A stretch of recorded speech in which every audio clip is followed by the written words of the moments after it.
Hello guys and good day or kind of Friday today guys.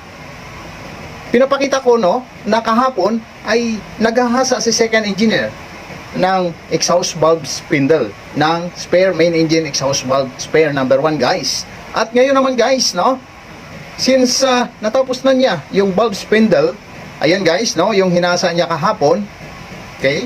So ipapakita ko naman guys na mayroon tayong special tools, special machining tools. Ayan guys, dalawa. So magkaiba yung sa valve spindle at saka sa valve seat. At yan guys yung valve seat natin. So yan guys, naisalpak na yung valve seat sa machine niya na panghasa. Magkahiwalay yan guys.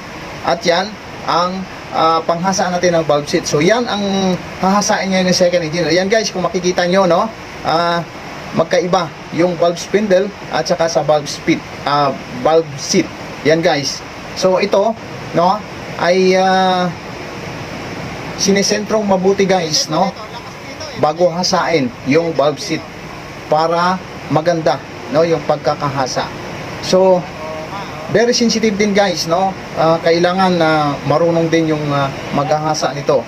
At yan nga si Peter natin at si second engineer pinagtutulungan nila para maganda ang pwesto maganda ang setting ng valve seat. So yan guys yung Friday natin guys, full of jobs pa rin guys everyday. Bye bye.